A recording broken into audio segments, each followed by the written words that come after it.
Hello everyone, I hope you guys are doing absolutely fine. Today we are going to talk about the peptic ulcer.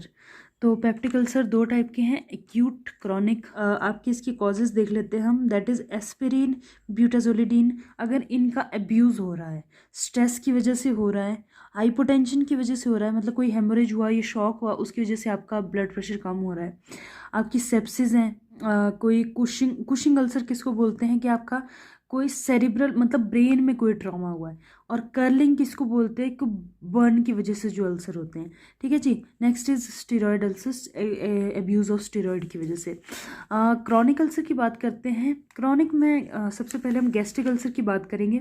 Gastric ulcer में एक बहुत important चीज़ होती है, क्योंकि ये stomach में है फिर भी इसमें एसिड सिक्रीशन बढ़ी हुई नहीं है, बहुत रेयर केसेस में बढ़ी हुई होती है। कॉजेज में इसका सबसे मेन कॉज है म्यूकोजल रेजिस्टेंस की डिक्रीज, मतलब जो आपका स्टमक का म्यूकोजा है वो उसमें जो रेजिस्टेंस पावर थी एसिड के लिए, HCl के लिए, वो डिक्रीज हो गई है। या आपका जो बैरियर था वो आपका ख़त्म हो गया है, या आपकी जो वो म्यूकोजा है उसमें कोई ट्रॉमा आ गया है। ट्रॉमा, ये बेसिकली ट्रॉमा वाला लेसर कर्वेचर पे ज़्यादा देखने को मिलता है, क्योंकि एक तो उसमें कर्व कम होता है लेसर कर्वेचर पे, इसीलिए उसका नाम लेसर कर्वेचर ऑब्वियसली। और दूसरी बात, वहाँ पे आपका आसानी से वहाँ से एसिड सबसे ज़्यादा नीचे जाता है, या फूड सबसे ज़्यादा नीचे जाता है, ये कहेंगे आप। नेक्स्ट इज पाइलोड्यूडिनल रिफ्लेक्स, मतलब कि आपका पाइलोरिक एंड से जो आपका ड्यूडिनम से आपका कंटेंट वापस आ रहा है, उसकी वजह से आपका इश्चीमिया, आपका स्ट्रेस हुआ, स्ट्रेस की वजह से आपका जो ब्लड सप्लाई है वो कम हो रही है, और उसकी वजह से आपका ये अल्सर हो सकता है। Enteral stresses, enteral stresses is the cause जिसमें आपका एसिड बढ़ जाता है। यही एक कॉज है। नेक्स्ट आपका निसेड। निसेड तो हमें पता ही है, non steroidal anti inflammatory drugs अगर हम किसी भी चीज़ के लिए लेते हैं उसकी वजह से अल्सर होने के बहुत ज़्यादा चांसेस होते हैं। बेसिकली प्रोस्टाग्लैंडिन को कम करते हैं, और उसकी वजह से आपकी म्यूकोजल जेल जो है वो भी कम हो जाता है, क्योंकि प्रोस्टाग्लैंडिन ही इसको बनाता है, मतलब बनाने में हेल्प करता है। सबसे important cause is H. Pylori, helicobacter pylori. This is the gram negative spirochete bacteria. तो ये बेसिकली क्या करता है, ये बेसिकली हमारे स्टमक में होता ही है, ये ऐसा दिखता है रॉड शेप, और इसमें 4-6 फ्लैजिलास होते हैं। ठीक है जी। म्यूकोजल लेयर में बेसिकली होता ही है, और इसको ना एसिड कम चाहिए होता है। ठीक है। तो इसका काम क्या होता है कि ये यूरिया को अमोनिया में कन्वर्ट करता है।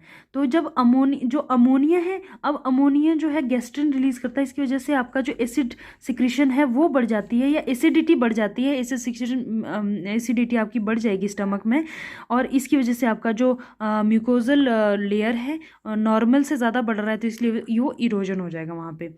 इसकी अगर पैथोलॉजी की बात करें तो मैंने वही बोला कि आपका वो बढ़ रहा है गैस्ट्रिन, इसकी वजह से सब म्यूकोजा सब डिस्ट्रक्ट हो रहा है, और आपका बेस जो है, बेस में फाइब्रोसिस हो जाएगी, आपके एडिजन्स बन जाएंगे वहाँ पे, आपकी आर्टरी में इन्फ्लेमेशन हो जाएगी, वहाँ पे प्रोलिफरेटिव चेंजेस आएंगे, और आपकी जो अल्सर की जो एजेस होती हैं वहाँ पे नर्व्स प्रेजेंट होती हैं। ठीक है जी।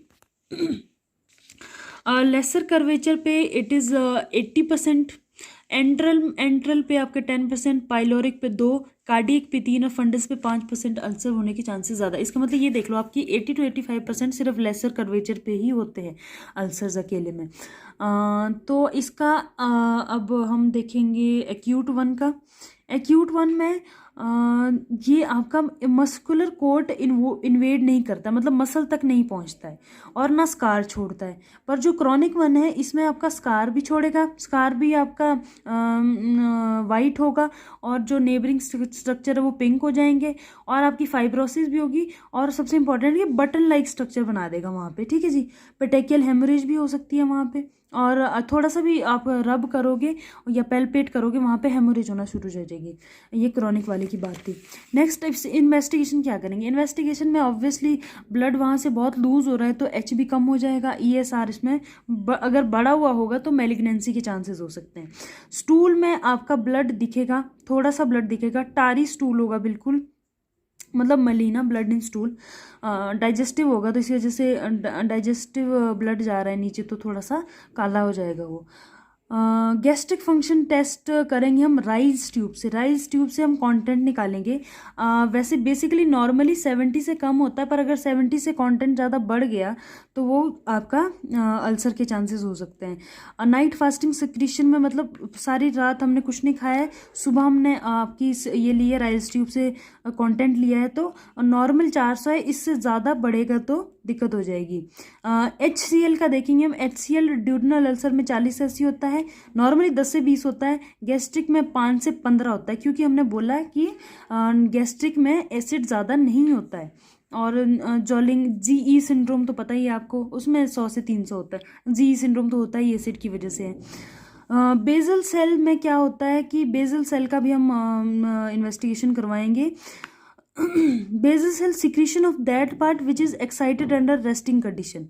ठीक है जी। तो बेसिकली इसका वैल्यू 5 MEQ पर आर होता है, पर ड्यूडेनल अल्सर में 1 to 2 पर आर आ जाता है, मतलब कम हो जाता है बेजल सेल का सिक्रीशन।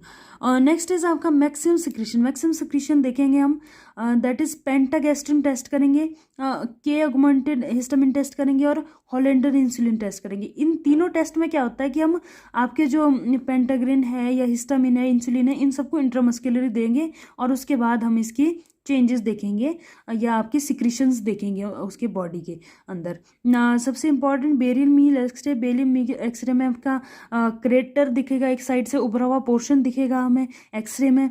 और जो अल्सर जहाँ पे मान लो लेसर पे अल्सर तो ऑपोजिट पे आपकी एक नॉच दिखेगी। ठीक है जी, स्पाज्म की वजह से दिखती है वो नॉच हमें वहाँ पे।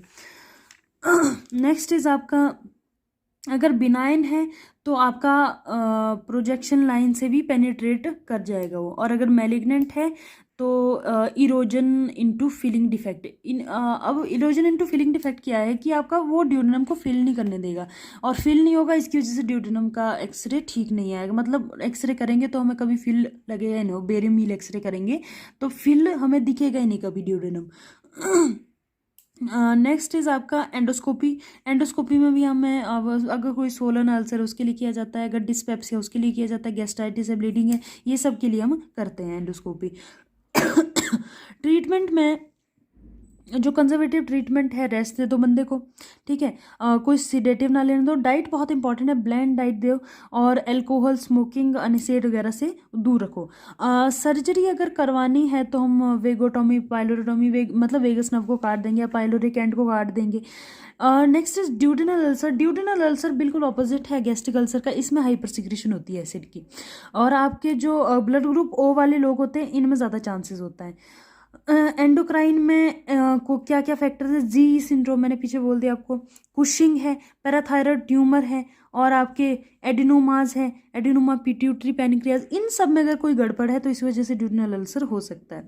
अगर लीवर में सिरोसिस है तो लिवर सिरोसिस के जब ब्लड सप्लाई बढ़ जाएगी और पैराइटल सेल्स स्टिमुलेट हो जाएंगी, इसकी वजह से और एसिड सिक्रीट होगा। डाइट में हम स्मोकिंग, स्पाइसी, इस सब को अवॉइड करो, टी कॉफ़ी को। H पाइलोराई वही सेम प्रोसीजर मैंने पीछे बताया। अच्छा, H पाइलोराई का प्रोसीजर नहीं मैंने बताया था आपको। बेसिकली क्या होता है इसमें कि ये नॉर्मल म्यूकोजा में रहता है, ठीक है, पर जैसे ही आपका ये गैस्ट्रिन सिक्रीट होगा, आपका एसिडिटी बढ़ने लग जाएगी, ये अंदर जाने की कोशिश करता है। मतलब जहाँ पे एसिड कम है वहाँ जाने की, म्यूकोजा में अंदर जाने की कोशिश करता है, इसी वजह से इरोजन होता है वहाँ पे इसमें पीछे वाले में। पर यहाँ पे भी सेम ही है, यहाँ पे एसिडिटी बढ़ रही है तो इसलिए अंदर जा रहा है, सेम इरोजन होगा। ड्यूडेनल अल्सर में बाइकार्बोनेट्स कम हो जाते हैं क्योंकि ऑब्वियसली हमारा एसिड यहाँ पे ज़्यादा बढ़ा हुआ है। पैथोलॉजी में फर्स्ट पार्ट ऑफ ड्यूडेनम में सबसे ज़्यादा अल्सर होता है, दैट इज़ 85%, और 85% आपके सिर्फ 2 सेंटीमीटर तक ही रहते हैं। अगर 3 सेंटीमीटर तक घुस गया तो 10% केस है, और अगर 5% केसेस है तो मतलब एम्प्यूल ऑफ वेट, मतलब एम्प्यूल ऑफ वेटर तक अगर पहुंच गया वो 5% केसेस में ही होता है, ज़्यादा केसेस में होता नहीं है। जो क्रॉनिक अल्सर होते हैं 1 सेंटीमीटर से ज़्यादा नहीं होता, इसका मतलब ये है कि ये छोटा है ड्यूडेनल अल्सर आपके गैस्ट्रिक अल्सर से। सर्कुलर, ओवर, कोई भी शेप हो सकती है इसकी। यहाँ पे ये मैंने बेसिक बनाया हुआ है।